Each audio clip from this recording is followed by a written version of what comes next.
ఎలా మనకు సరిపోయినటువంటి వాడు, ఎలా మనకు తగినటువంటి వాడు. మొదటి మాట కీర్తనల గ్రంథము 68వ కీర్తన 20వ వాక్యం చదవండి. బైబిల్ తీసిన వాళ్ళు చదవండి. 68వ కీర్తన 20వ వచనాన్ని మనం ఒకసారి చదువుకుందాం. దేవుడు మా పక్షమున, బాగా వినాలి, దేవుడు మా పక్షమున పూర్ణ రక్షణ కలుగజేయు దేవుడై ఉన్నాడు.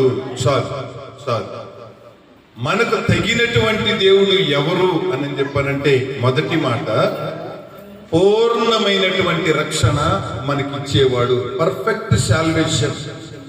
సగం రక్షణ కాదు, సగం రక్షణ కాదు, మధ్యలో వదిలిపెట్టేవాడు కాదు ఆయన.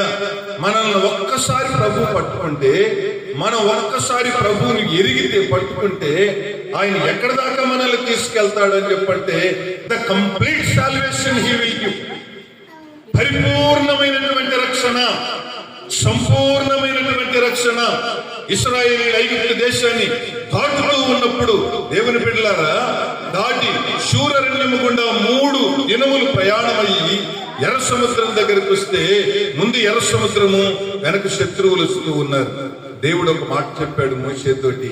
ఏమని? మోషే, యుద్ధం చేయవాడు నేని అని అక్కడ మాట్లాడుతూ, the salvation belongs to the lord.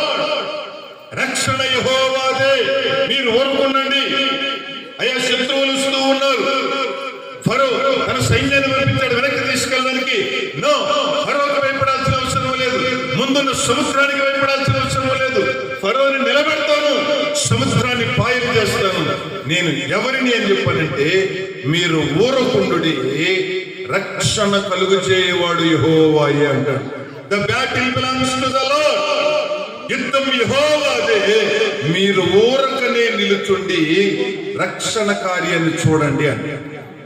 అంటే మన దేవుడు ఎవరో తెలుసా? మనల్ని శత్రువు చేతుల్లో నుంచి కదా. పేతురు రాసిన మొదటి పత్రిక 5:8 ఏమంటది?